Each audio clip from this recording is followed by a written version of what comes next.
ओ बेबो से गए दिलो दे मेरे प्यारी है, हाय रे मेरी है जन सारी है। तू तो बस से गए दिलो दे मेरे प्यारी है, हाय रे मेरी है जन सारी है। बोलो आखे तेरी बुरी बुरी दिल पे चलाए छुरी, तू सपोरे नगीना दिले बसे शिमले रे रूबीना, ओ दिले बसे शिमले रे रूबीना। नमस्कार, सबसे तेज खबर में आप सभी का स्वागत है। मैं हूं आप सभी के साथ नीलम ठाकुर। और अगर आप हिमाचल प्रदेश से हैं या उत्तराखंड से हैं तो मुझे नहीं लगता कि आपने ये गाना अभी तक नहीं सुना होगा। ना केवल हिमाचल प्रदेश और उत्तराखंड बल्कि देश विदेश में भी ये गाना आपको सुनने को देखने को जरूर मिला होगा। तो आज हमारे साथ है जौनसारी गाने के फेम राजेश त्यागी जी, जिन्होंने ये गाना जो है बहुत कम समय में लिखा था। तो आज हम इनसे विशेष बातचीत करेंगे। और आज जो है होली मेला 2026 की सांस्कृतिक संध्या जो कि पांवटा साहिब में होने वाली है, उसमें भी राजेश त्यागी जी जो है आज परफॉर्म करने वाले हैं। अभी इनसे हम जो है खास बातचीत वो करेंगे। त्यागी जी, वैसे तो आपके गाने जो है बहुत सारे लोगों ने सुने हैं, देखे हैं, लेकिन आपके बारे में जो जानकारी है वो लोगों को बहुत कम है। तो थोड़ा सा अपने बारे में आप परिचय दें। नमस्कार, और सबसे तेज खबर न्यूज़ चैनल का भी बहुत बहुत धन्यवाद, और नीलम जी आपका भी बहुत बहुत धन्यवाद। तो मैं राजेश त्यागी हूँ और मैं डिस्ट्रिक्ट सिरमौर के शिलाई क्षेत्र के एक छोटे से कस्बे टिम्बी से हूँ। और ऐसे तो हम शल्ली मानपुर से आए थे और टिम्बी में हमें काफ़ी सालों से हम रह रहे, तो मैं अब टिम्बी में मेरा जन्म हुआ था। और मैं आपको बताना चाहूँगा कि मेरी स्कूलिंग जो है 10th तक जो है मैं टिम्बी स्कूल में पढ़ा हूँ, SBN स्कूल में। +1 और 2 मेरी कफोटा स्कूल से हुई है, और उसके बाद मैंने पॉलिटेक किया है जी। और म्यूजिक तो मेरे से बहुत ज़्यादा दूर था, मुझे नहीं था पता कि मैं कलाकार भी बनूंगा। बिल्कुल। और मैं जब स्कूल में छोटा सा था तब मैं गाने गाता रहता था। हाँ, स्कूल टाइम की आपने बात कही तो मैंने आपका एक इंटरव्यू देखा था, उसमें आपने कहा था कि स्कूल टाइम पे मैंने एक गाना जो है वो गाया था और उस एकल गान में मैं फर्स्ट आया था। तो वो गाना भी आप थोड़ा सा गुनगुना दीजिए और उसके बारे में भी थोड़ा सा आप बताएं। जरूर। मैं 7 ईयर का था और मैं छोटा सा, मतलब कि बहुत छोटा होने के होता था, और जाके मैं स्टेज पे जब गया तो मैंने शहीद कल्याण सिंह जी का एक, मतलब जो शहीद गाना था जो कि जगदीश शर्मा जी ने गाया था। जी जी जी। और मैंने उसको जब गाया और मैं उसमें फर्स्ट आया था, और मुझे उस समय प्राइज़ मिला था, मतलब कि फर्स्ट आया, मतलब बड़े बच्चों में भी फर्स्ट आया था। हर्षवर्धन चौहान सर जो आज हमारे मंत्री भी है, उन्होंने मुझे 500 रुपये अपने जेब से गिफ्ट भी किए थे, मतलब इनाम के तौर पर जी। तो उसकी 2 लाइनें मैं गाता हूँ, सिर्फ 2 लाइनें। बिल्कुल। बोलो छोटे कारगिलो देने बचाए, शहीद को ले आने जाने गंवाए। छोटे कारगिलो देने बचाए, शहीद को ले आने जाने गंवाए। और शहीद कल्याण सिंह जो थे वो कारगिल युद्ध में जो है शहीद हुए थे, उनके लिए सल्यूट है, और पूरे आर्मी के लिए सल्यूट है जो कि देश की इतनी सेवा करते हैं, और हम उनकी वजह से सेफ हैं। मैं आपको बता दूं कि प्राइवेट जॉब के साथ जो है वो इतनी अच्छी सिंगिंग जो है आज की डेट में ये कर रहे हैं, और इन्होंने कहीं भी गाना जो है वो सीखा नहीं है, ये खुद से गाते हैं। तो आपको सिंगिंग लाइन में आने के लिए मोटिवेशन कहाँ से मिली, फैमिली का कितना सपोर्ट रहा, और साथ के साथ आप जॉब भी करते हैं तो उन लोगों का आपको कितना ज़्यादा सपोर्ट रहा है? मेरे फ्रेंड ने कहा कि यार बहुत अच्छा गाते हैं, और चलते हैं शिमला, और स्टूडियो है तो वहाँ मेरे अच्छे दोस्त हैं, उनके पास चलते हैं और गाना करते हैं। फिर मैं शिमला गया तो मुझे सबसे पहले तो डर लग रहा था कि गाएंगे कैसे, मुझे मतलब कि, तो गया मैं स्टूडियो में, और स्टूडियो में सुरेंद्र नेगी जी जो कि लेजेंड म्यूजिक डायरेक्टर है, बिल्कुल, उनके पास गया। और उनके पास जैसे गए तो उन्होंने जब देखा तो उन्होंने कहा कि आप बहुत बेसुरे हो, बहुत बेसुरा गाते हो। हाँ, बिल्कुल, और बिल्कुल। आपको नहीं नॉलेज है, आप अच्छे से सीख के आओ जी, तब हम गाना रिकॉर्ड करेंगे।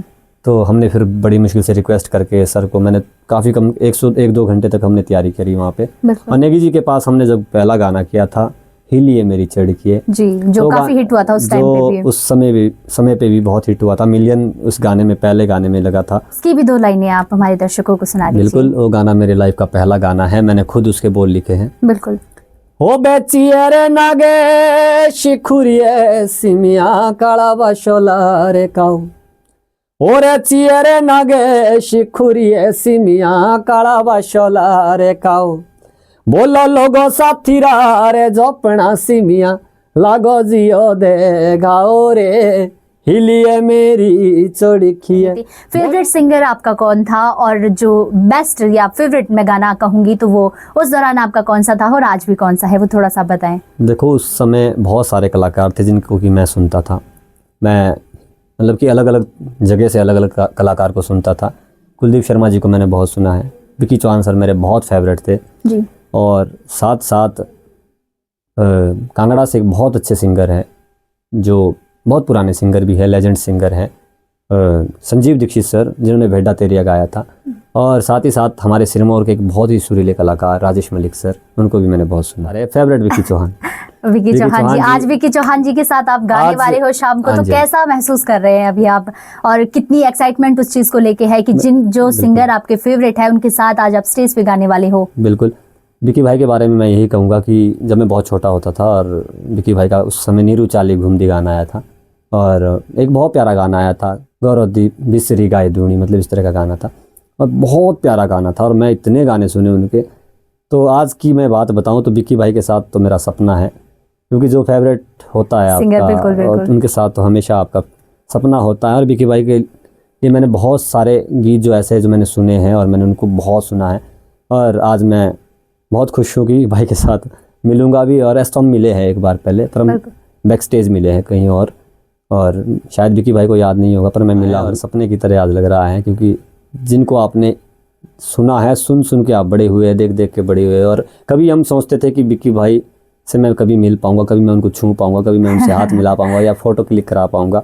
तो ये एक सपना होता था। और आज विक्की भाई के साथ हमारा पोस्टर में भी फ़ोटो लगा है, साथ में हम साथ में परफॉर्म भी करेंगे, तो एक बहुत बड़े सौभाग्य की बात है। और मैं इसके लिए धन्यवाद करूँगा अपने माता पिता का और सभी दर्शकगण का, जो हमें सुनते हैं और हमें इतना प्यार देते हैं। माता पिता की आपने बात कही, तो माता पिता का कितना ज़्यादा सपोर्ट आपको म्यूज़िक के लिए मिला या इस लाइन के लिए मिला, क्योंकि आप प्राइवेट जॉब अभी भी कर रहे हैं, तो कितना सपोर्ट आपको म्यूज़िक लाइन के लिए मिला परिवार से? देखो, मैं सबसे पहली बात बोलता हूँ, पापा जो थे मेरे, मतलब अभी इस दुनिया में नहीं है। Oh sir. तो पापा ने तो हमेशा सपोर्ट किया, मतलब कि वो नहीं बोलते थे कुछ भी, मैं मतलब कि बच्चे जो कर रहे हैं चलो करने दो, बच्चे की खुशी होती है। मम्मी का थोड़ा सा रहता था, मम्मी थोड़े स्ट्रिक्ट थे, क्योंकि मम्मी बोलते थे कि स्टडी फर्स्ट है, मतलब पढ़ाई बहुत ज़रूरी है। बिल्कुल। मम्मी पापा उतने पढ़े लिखे भी नहीं हैं थे, और पापा तो बिल्कुल भी पढ़े लिखे नहीं थे, मम्मी भी नहीं। तो उन्होंने बस यही बताया कि मोटिवेशन किया कि भाई आप पढ़ो, अगर पढ़ोगे तो आप नौकरी करोगे, नहीं तो फिर भूखे रहोगे। तो म्यूजिक के लिए बिल्कुल जीरो सपोर्ट। जहाँ जॉब कर रहे हैं आप कंपनी में, वहाँ किस तरीके का सपोर्ट आपको मिलता है? क्योंकि प्राइवेट लाइन में जो देखने को मिलता है वो छुट्टियाँ जो है वो बहुत कम होती है। तो म्यूजिक, अगर आप म्यूजिक लाइन में हो, आपको कोई गाना रिकॉर्ड करना है या आपको कोई वीडियो शूट करनी है, तो कितना सपोर्ट आपको कंपनी की तरफ से मिलता है? सबसे पहली बात मैं बताऊंगा कि मैंने माँ बाप की बात करी थी, तो एक माँ बाप होता है जो जन्म देते हैं, बिल्कुल, और दूसरे माँ बाप होते हैं जो आपको सपोर्ट करते हैं। के.एस. चौहान सर की बात करूंगा मैं, जो कि सनो गाँव से हैं, आजपुर से हैं जी। वो मेरे बॉस भी रहे, अभी भी है, और पिछले 5 साल से हम साथ में काम कर रहे हैं, मैं उनके अंडर काम कर रहा हूं।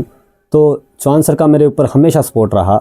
उन्होंने जब भी कभी गाने की बात होती थी तो हमेशा तैयार होते थे कि मैं चलूँगा साथ। हमारे गाने में डाठू भी जापानी, जो गाना की बहुत हिट हुआ था, कि मुंबई यूनिवर्सिटी, दिल्ली यूनिवर्सिटी और चंडीगढ़ यूनिवर्सिटी जैसी यूनिवर्सिटियों में उस गाने पे एक्ट हुए, नाटियाँ हुई, तो चौहान सर का उसमें बहुत बड़ा रोल था। नाटी भी बहुत अच्छी करी थी और प्रोड्यूस भी उन्होंने किया था।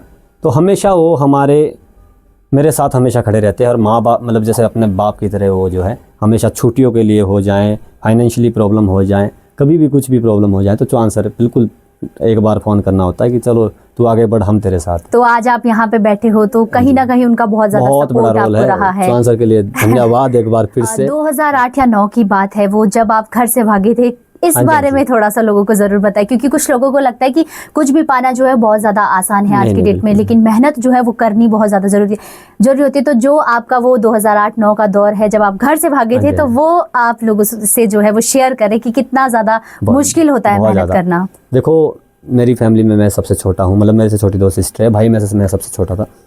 तो मेरे दोस्त बड़ा वो करते थे कि शिमला में ना बहुत अच्छा है, शिमला बहुत अच्छा घूमने के लिए, मैंने पॉडकास्ट में भी बताया था जी। तो मैं चला गया, और घर से मैं जो है मतलब किराया झूठ मूठ करके जो है शिमला तक का किराया बटोर लिया मैंने, और मैं शिमला निकल गया। तो मलियाना एक जगह पड़ती है, तो मलियाना में मैं जब गया तो वहाँ पे मेरे दोस्तों ने मुझे पिक किया, और उन्होंने वहाँ पे जो डेरे डूरे होते थे, मतलब रूम वगैरह होते थे, तो वहाँ पे जाते थे। तो सुबह मतलब उठना होता था और दिहाड़ी पे जाना होता था। 2-3 दिन तो उन्होंने मेरे से नॉर्मल काम करवाया, क्योंकि मैं छोटा भी था। बिल्कुल। फिर 4था-5वां दिन था, तो उन्होंने मुझे कहा कि अब भाई मतलब बहुत हो गया, अब तो सीमेंट के कट्टे के लिए चला गया। तो ऊपर मलियाना पड़ता था और नीचे एक गांव पड़ता था, मलियाना से नीचे कम से कम मतलब काफ़ी 500 मीटर तक नीचे होगा। मैं ऊपर चला गया, और मेरे पास जो जैसे हमारे रस्सी बोलते हैं ना पहाड़ी में, पागोया बोला जी, तो वो नहीं थी। तो हमने मतलब कि जो लाला ने, उन्होंने मुझे ना एक क्या कहते हैं तार दे दी, मोटी सी ब्लैक वाली तार होती है। जैसे ही मैं उसके काछू बनाया ना, मतलब वैसे बनाया, उसको पीठ पे लगाया, तो वो जैसे उतराई में चलते ना, तो वो कट्टा ना पीछे से लूज होता गया, तो लूज होता गया तो मतलब वो तार है ना, वो तो यहाँ से काटना शुरू कर दिया उसने। तो काफ़ी टाइम तक मेरे जब यहाँ से गरम लगना शुरू हुआ ना, तो फिर मुझे लगा कि यार मेरा कुछ तो रहा। फिर जब मैंने उस कट्टे को नीचे रखा, नीचे रखने के बाद जब मैंने देखा तो यहाँ से खून निकल, मतलब काफ़ी लाल सा हो गया, खून निकलना शुरू हो गया था। तो जब मैंने दिखा, मैं कट्टा उठाने की फिर भी कोशिश कर रहा था, पर मेरे से कट्टा नहीं उठा, क्योंकि मैं छोटा था उस टाइम। बिल्कुल। तो 10th क्लास में था, तो मैंने उसको ना आधे रास्ते में छोड़ के मैं नीचे आ गया। तो ठेकेदार ने पूछा कि भाई सीमेंट का कट्टा कहाँ है? तो मैंने बोला लो, तो मैंने रास्ते में छोड़ दिया। फिर ठेकेदार ने बोला यार भाई, अगर सीमेंट का कट्टा गुम हुआ तो मैं तेरे नाम में लिखूंगा वो, और तेरे दिहाड़ी से काटूंगा, और मेरे लेवल का भी जितना पैसा है तेरे, मैं बहुत डर गया था उस टाइम। बिल्कुल। तो फिर मुझे लगा कि नहीं, बहुत मुश्किल है पैसा कमाना, और हमारे माँ बाप ने हमें बहुत मुश्किल से पाला है, तो पैसा कमाना बहुत मुश्किल है। और उस दिन पता चला, तो फिर मैंने घर में फ़ोन किया कि मैं तो फंस गया हूँ, मेरे को वापसी आना, या तो मेरे को किराया भेजो या मेरे को ऐसा वैसा। बिल्कुल। मैं ठेकेदार ने मुझे बोला कि कोई बात नहीं, पैसे ले जा। जैसे आप प्राइवेट जॉब अभी कर रहे हैं, तो फुल टाइम म्यूजिक की ओर आने के बारे में क्या कुछ विचार आपका है? क्योंकि अभी तो आप जॉब भी कर रहे हो, साथ में गाने भी रिकॉर्ड कर रहे हो, तो क्या कुछ रहेगा? काफ़ी बार दिमाग में ऐसा आ गया है, और पिछले मैं 3, 4 या 5, 10 महीने से सोच रहा हूँ कि मैं फुल टाइम दूँ। फिर मैं जब म्यूज़िक पे बैठता हूँ और कभी मैं सोचता हूँ, तो जो हमारा सिंगर का काम होता है, मैं आपको सबको बताऊंगा, जितने भी हमारे हिमाचल के सिंगर है, सबके पास, शायद हिमाचल के जितने भी सिंगर होंगे, सबके पास एक ना एक काम जरूर होगा। बिल्कुल। उनके पास साइड बिजनेस या कुछ ना कुछ होगा, या जॉब या साइड बिजनेस जरूर होगा। बिल्कुल। तो प्राइवेट जॉब में थोड़ा सा टाइम देना बहुत मुश्किल है। अगर आप गवर्नमेंट जॉब की बात करें, अपने बिजनेस की बात करें, मैं थोड़ा सा और सेट होने की कोशिश कर रहा हूँ कि म्यूजिक लाइन में मैं और सेट हो जाऊँ, और तब तक मैं जॉब छोड़ दूं, और ऐसे फुल टाइम मैं दे भी नहीं पाता, उसके बाद दूंगा। और सबसे बड़ी बात है कि म्यूजिक, जो सिंगर होता है उसको पूरा टाइम अगर म्यूजिक पे नहीं भी दे तो चलेगा, क्योंकि प्रोग्राम तो आपको पता नहीं कब मिलेंगे। बिल्कुल। और गाने तो आप ऐसे सोच, और आजकल तो गाने की आपने लाइव शो की जो आपने अभी बात कही, तो जो लाइव शो के लिए कितना स्ट्रगल अभी जो है हिमाचली कलाकारों को करना पड़ता है, क्योंकि स्टेज जो है वो मिलना बहुत ज़्यादा मुश्किल हो गया है आज की डेट में। अप्रोच जो है वो बहुत ज़्यादा होने लगी है, और प्रशासन पे भी कहीं ना कहीं जो है ऊपर से बहुत ज़्यादा प्रेशर रहता है। अब प्रशासन की बात करूँगा मैं, तो प्रशासन पे भी बहुत ज़्यादा प्रेशर रहता है, बहुत ज़्यादा अप्रोचे है, और हर जगह है, ये हिमाचल की बात नहीं, हर जगह। मतलब कि जो, जैसे कि अगर कोई अच्छा सिंगर है, अच्छे सिंगर मतलब जो अच्छा मार्केट में भी लोग उसको चाह रहे हैं, बिल्कुल, तो जो अप्रोच वाले कुछ है वो उनको दबा देते हैं। अभी जौनसारिया जो गाना है वो आपका हिट हो चुका है, उसके बाद आपने एक और गाना जौनसार टू मंडी शायद आपने वो किया है, वो दोनों ही गाने आपके हिट गए हैं। तो आपको क्या लगता है कि जो हिट गाने आपके गए हैं उसके बाद आपको स्टेज मिला है, या अप्रोच आपने भी कहीं ना कहीं लगाई है स्टेज पर चढ़ने के लिए? देखो, जौनसारी गाने के बाद तो जरूरत नहीं पड़ी, बिल्कुल, क्योंकि आपको दर्शकों को मैं बताना चाहूंगी कि एक ऐसा गाना है हिमाचल प्रदेश का, जिस गाने ने 5 महीने के भीतर जो है वो 11 मिलियन जो है वो क्रॉस कर चुके हैं, 11 मिलियन का जो रिकॉर्ड है वो पार कर चुका है। और उस गाने को जो है त्यागी जी ने कितने टाइम में लिखा है, कितना क्या कुछ उसमें था, वो भी इनसे जानेंगे हम। तो जौनसारी गाने की बात कर रहे हैं, तो जौनसारी गाना मैंने लिखा था 30 मिनट अप्रोक्स, और मैं इसी स्टूडियो में इसी जगह बैठा था, और डीके भाई यहाँ बैठे थे, हमारे म्यूजिक डायरेक्टर। हम JMB रिकॉर्ड म्यूजिक स्टूडियो में है अभी पौंटा साहिब में, और मैं इसी जगह बैठा था, और मैं यहीं पे बैठ के, यहाँ पे गौरव बैठा था। गौरव एक लड़का था जिसने मेरे साथ गाया है, बहुत अच्छा गाया है गौरव ने भी। और तो गौरव ने जिद करते हुए कहा कि भाई आज ही करना है, आज ही करना है। थोड़ा बचपना भी है गौरव। मैं बोला यार थोड़ा आराम से करते हैं, कुछ गाने ऐसे होते हैं मतलब आराम से। मैं बैठ के हेडफोन लगा के ऐसे ऐसे रीले देख रहा था, यहीं बैठ स्क्रॉल कर रहा था, तो घाघरे वाली आई, और घाघरे वाली पे ही गाना बन गया।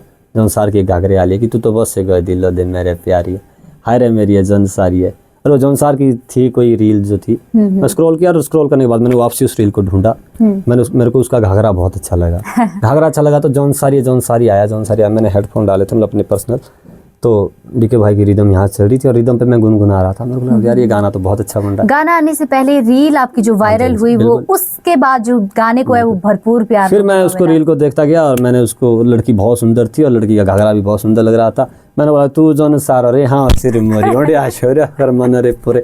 तो मतलब ऐसे ऐसे बनते बनते गाना बन गया। और फिर उसके बाद मैंने उसके ऊपर ही मतलब अपने दिमाग में लगाया कि मैं इस पे ही बनाऊंगा, इसको ही मतलब कि मनाने की कोशिश करूंगा लास्ट तक। फिर मैंने उसको मनाने के लिए लिखा था कि चल मेरे साथ देता शॉपिंग कर रहा हूँ, नोए नोए थिएटर होते, बड़े बड़े थिएटर होते, फिल्म दिखाऊं, मेरे लागे नौकरी सरकारी, और जो नहीं लगी अभी तक। तो बिल्कुल, मतलब इस तरह लिखा था। हमने सुना भी होगा डीके भाई, बहुत सारे गानों में आन दो खिंच के आन दो डीके भाई वो भी। और अभी हमारा रिसेंटली जौनसार टू मंडी के बारे में बोल रहे थे आप जी, तो उसमें हमने एक गाना गाया है, शिमलेरी रूबीना। हाँ बिल्कुल, जो गाना कितना ट्रेंड में अभी चला हुआ है। मैं सभी दर्शकों से एक बार रील्स उसमें काफी ज्यादा बन रही है। रिक्वेस्ट करूंगा कि आप रील्स तो बहुत बना रहे हैं, पर एक बार यूट्यूब पे जिनको नहीं मिल रहा होगा ना, वो उस एल्बम का नाम है रूबीना जौनसार टू मंडी, एक बार जाके जरूर देखें।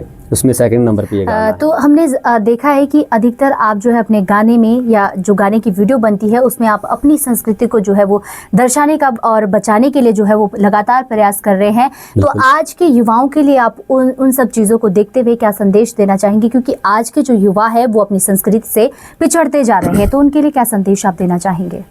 देखो, सबसे पहली बात है कि युवा जो है धीरे धीरे जो है नशे की तरफ ज़्यादा जा रहे हैं। बिल्कुल, नशे और मॉडर्न की तरफ ज़्यादा जा रहे हैं। जैसे कि पंजाब में हमने देखा, चंडीगढ़ में बहुत लोग रहते हैं। चंडीगढ़ का जो कल्चर है वो धीरे धीरे पौंटा साहिब भी आ रहा है, गांव तक भी जा रहा है। तो हमें उस चीज़ से बचना है। सबसे पहले तो हमें नशे से बचना है। युवा की अगर आप बात करिए तो सबसे पहले युवा से मैं रिक्वेस्ट करूँगा कि आप इस नशे से बचें जो कि हम नशे कर रहे हैं। आजकल के अनलीगल नशे बहुत ज़्यादा फैल चुके हैं। अगर आप नशे से दूर रहेंगे तो आप स्वस्थ रहेंगे। और उस नशे के ऊपर भी हमने एक गाना यहाँ से अभी रिलीज़ करना है, बनाया है, उसकी हमने वाइट डाली थी और बहुत प्यार मिल रहा है उसको भी। और वो 15 अप्रैल 2026 को आपके लिए हम एक नशे का गाना लेके आएंगे। और युवाओं को हम बताना चाहेंगे कि अगर आप अपनी संस्कृति से हो, अगर आप हिमाचल से हो, चाहे हिमाचल के जिस भी कोने से हो, चाहे उत्तराखंड के जिस भी कोने से हो, तो सबसे पहले आप अपनी मिट्टी को देखें, अपने गाँव के कल्चर को समझें और अपने पहनावे को ज़रूर याद रखें। हमारे जो पारंपरिक गीत हैं उनको ज़रूर सुने। बेशक आप अगर हिंदी गाने के शौकीन हैं, पंजाबी गाने के शौकीन हैं, उनको भी सुने, पर अपना जो कल्चर है, अपना जो फोक है, अपनी जो नाटियाँ हैं, उनको ज़रूर सुने, क्योंकि उनमें भी बहुत सारी जो चीज़ें हैं छुपी पड़ी हैं। कुछ इतिहास ऐसे हैं जो कि हम मतलब धीरे धीरे जो है लुप्त हो रहे हैं। तो मैं युवाओं से यही रिक्वेस्ट करूँगा कि आप अपने कल्चर को प्रमोट करें। सबसे पहले अपने कल्चर को प्रमोट करें, उसके बाद आप बाहर के कल्चर को प्रमोट करें। आज आप होली मेले की सांस्कृतिक संध्या में परफॉर्म करने वाले हैं, तो अपने फैंस के लिए क्या कहना चाहेंगे? आप आएँ और हमारा हौसला बढ़ाएं, क्योंकि अगर आप पौंटा से हो, आज सबसे बड़ा सौभाग्य तो देखो है कि अगर आप अपने घर में परफॉर्म कर रहे हैं, इससे बड़ी खुशी नहीं होती। और इतना अच्छा मंच इस बार मुझे मिला है पौंटा साहिब में। तो मैं अपने जितने भी चाहने वाले हैं, जौनसारी गाने के, हमारे पुराने गाने के, अभी नया गाना आया है रूबीना, उस गाने के लिए बहुत ज़्यादा रिक्वेस्ट आई है। मुझे सुबह से मैसेज आ रहे हैं कि रूबीना ज़रूर गाना। मैं ज़रूर गाऊंगा और आप सब लोग आएँ प्लीज़। अगर आप लोग आओगे तो हमारा हौसला बढ़ेगा, क्योंकि आप लोगों की वजह से हम हैं।